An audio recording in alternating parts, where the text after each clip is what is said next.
그런 생각 안 해봤어요? 아니 대체 나는 왜 매달 국민연금에 돈을 내고 있지?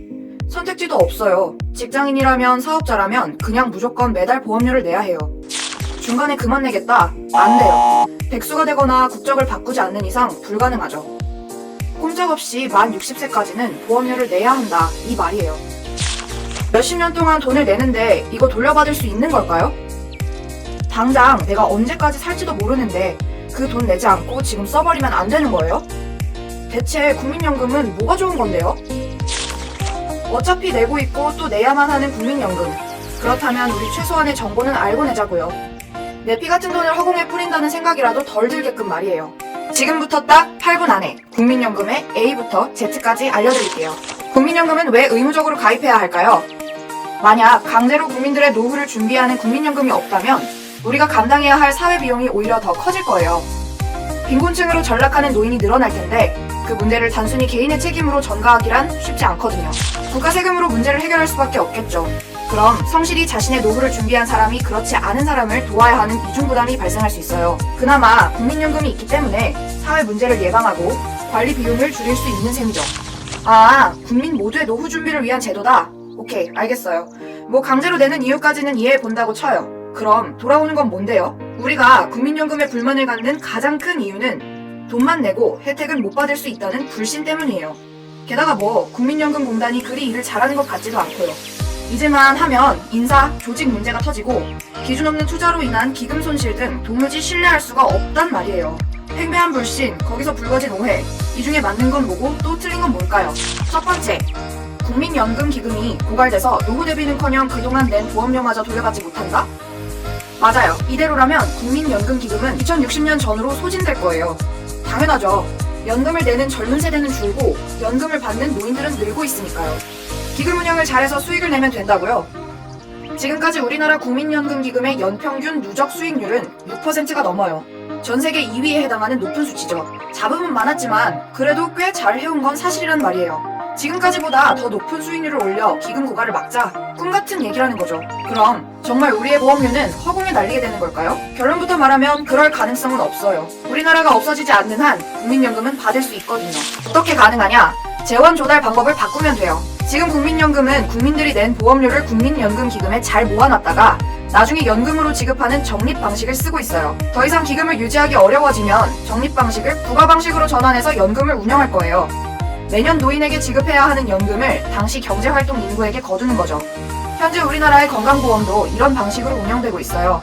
물론 그 과정에서 갑작스러운 보험료율 증가에 따른 국민 부담을 최소화해야 한다는 전제가 붙어요. 재정 건전성을 제고해 기금 소진 시기를 늦추고 정교한 설계로 연금 납부, 지급 방식 변경을 계획해야겠죠. 두 번째, 내가 내는 국민연금과 대기업 회장이 내는 국민연금액이 같다? 이건 오해하기 딱 좋은 문제예요. 사실관계는 맞는 얘기거든요. 국민연금 보험료는 소득액의 9%예요. 회사 근로자는 이 중 4.5%만 본인이 부담하고 나머지는 회사에서 내주는 방식이죠. 예를 들어볼게요. 한 달에 250만 원을 버는 근로자 A는 국민연금 보험료로 한 달에 22만 5천 원을 내요.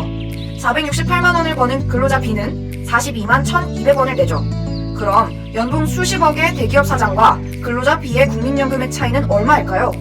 0원. 둘은 매달 같은 보험료를 내고 있어요. 부자들은 돈을 훨씬 더 버는데 왜 적게 내냐는 지적이 나오는 게 당연해요. 그런데 이렇게 된 이유를 살펴보면 얘기가 달라지죠. 국민연금 보험료 산정 기준에는 상한액이 정해져 있어요. 월급을 아무리 많이 받아도 낼 수 있는 보험료의 한계가 있죠. 2018년 7월 기준 상한액은 468만 원. 즉 우리나라 국민 누구나 한 달에 낼 수 있는 보험료는 42만 1,200원이 최대라는 뜻이에요. 상한액을 둔 이유는 간단해요. 국민연금은 낸 돈보다 더 많이 돌려받도록 설계되어 있거든요. 타 금융상품보다 높은 수익률이 보장되어 있는 셈이죠. 상한액이 없다면 보험료를 많이 낼 수 있는 고소득자는 그만큼 훨씬 큰 이익을 얻을 수 있어요. 소득 재분배 기능이 사라지는 건 물론이고 국민연금 기금의 고갈 시기도 지금보다 훨씬 빨라질 거예요.